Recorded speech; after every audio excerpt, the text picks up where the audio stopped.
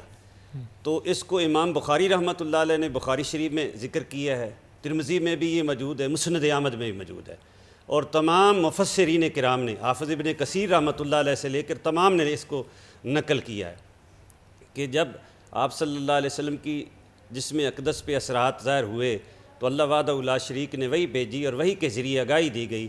تو مولا علی شیر خدا رضی اللہ تعالیٰ عنہ باب العلم باب الحکمت، آپ رسول اللہ صلی اللہ علیہ وسلم کے ارشاد سے اس کنویں پر تشریف لے گئے اور پھر کچھ آپ کے ساتھ رفقا تھے. اس کنویں کی صفائی کی گئی اور وہاں سے وہ ایک پتلا کھجور کے پتوں میں لپٹا ہوا درآمد ہوا، جس کے بارے میں روایت یہ ہے، تمام الفاظ تھوڑا سا آگا پیچھا ہے اور متن اس کا ایک ہی ہے کہ اس میں آپ صلی اللہ علیہ وسلم کی صورت جو تھی وہ موم کی کے ساتھ بنائی گئی تھی اور اس میں آپ صلی اللہ علیہ وسلم کے جسم اقدس کے اوپر سوئیاں لگائی گئی تھی، گریں لگائی گئی تھی، اور آپ صلی اللہ علیہ وسلم کے جسم اقدس کے بال جو تھے وہ بھی اس میں موجود تھے. آپ صلی اللہ علیہ وسلم جس زلفوں واللیل زلفوں کی کنگھی فرمایا کرتے تھے وہ بھی اس میں کنگھی کے کچھ حصے بھی موجود تھے. وہ ایک بچہ خدمت گزار تھا جس کی وجہ سے وہ انہوں نے حاصل کیا.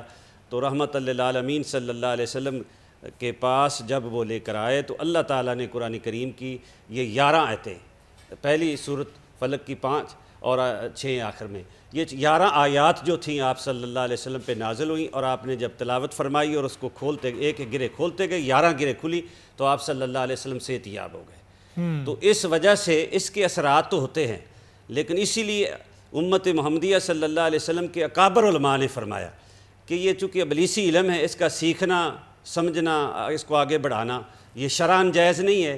وقتی طور پہ اس کا احساس جو ہے جسم پہ ہوتا ہے. تو رحمت للعالمین صلی اللہ علیہ وسلم پر اگر جادو کے اثرات ہو سکتے ہیں تو دوسرے آدمی کے لیے بھی یہی ہے، لیکن کرنے والا جو ہے وہ جہنمی ہے، اور کرنا بھی گناہ ہے اور اس کا سیکھنا اور سکھانا بھی گناہ ہے۔ اچھا ناظر صاحب، آپ سے بات کرنا چاہوں گا، یہ بتائیے گا کیا واقعی میں یہ بات سچ ہے کہ جادو کا تعلق انسان کی نفسیات، عقل اور حواس خمسہ سے ہوتا ہے؟ جی بسم اللہ الرحمن الرحیم وبہ نستعین وہو معین۔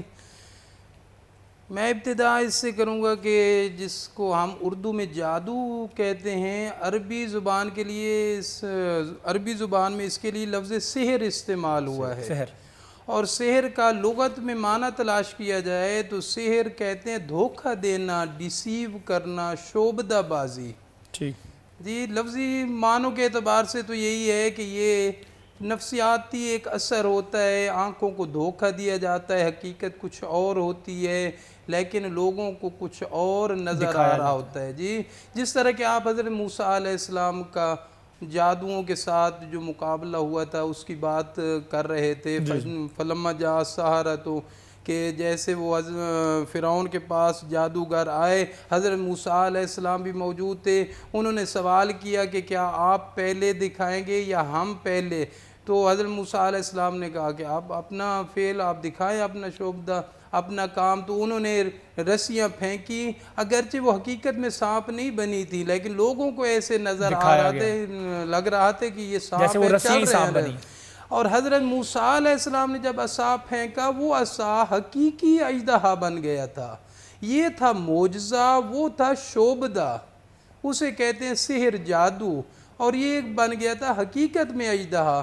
اگر حقیقت میں یہ اژدہا نہ ہوتا تو ان کو کھا نہ جاتا، کیونکہ یہ حقیقت میں بن گیا، انہیں کھا گیا، انہیں پتہ چل گیا کہ ہمارا جو کام تھا وہ ایک شعبدہ بازی تھی، یہ حقیقت میں ہے، یہ اللہ تعالیٰ کی طرف سے، یہ اعجاز نبی ہے، نبی کا معجزہ، یہ حقیقی نبی ہے۔ اس لیے انہوں نے فوراً سر سجدے میں رکھا اور کہا کہ ہم موسیٰ کے خدا پر ایمان لے آتے ہیں۔ ایک کیٹیگری یہ ہے جادو کی جو صرف شعبدہ بازی ہوتی ہے، آنکھوں کو دھوکہ دیا جاتا ہے، حقیقت کچھ اور ہوتی ہے، نظر میں کچھ اور آتا ہے۔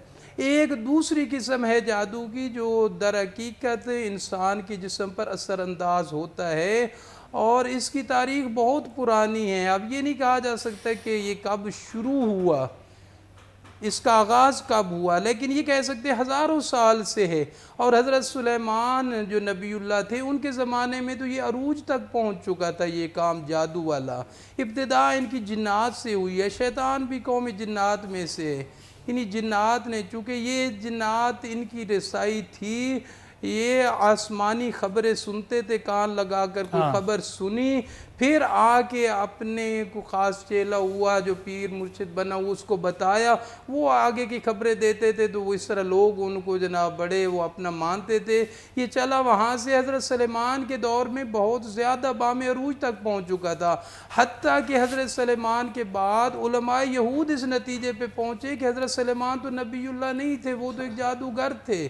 اس لیے جب سرور کائنات صلی اللہ علیہ وآلہ وسلم نے لوگوں کو اسلام کی دعوت دی، معجزات دکھائے، تو بعض یہی کہنے لگے یہ نعوذ باللہ یہ بھی جادوگر ہیں، جس طرح کہ حضرت سلیمان جادوگر تھے، نعوذ باللہ۔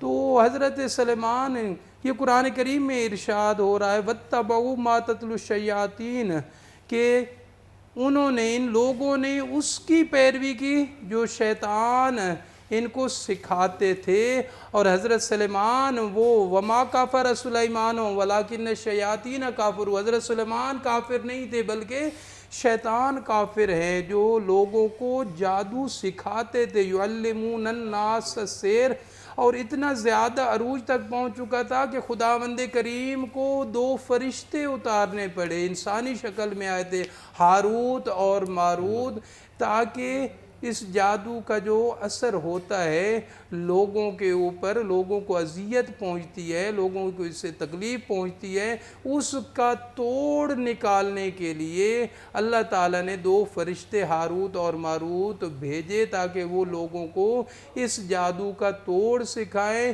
اس کو ختم کیا جائے۔ لیکن یہ لوگ ایسے تھے کہ جو کچھ ان سے سیکھتے تھے اس سے سوء استفادہ کرنے لگے، اس سے بھی سوء استفادہ کرنے لگے اور اس کو غلط طریقے میں استعمال کرنے لگے۔ اس لیے شریعت اسلام میں، اسلامی نقطہ نظر سے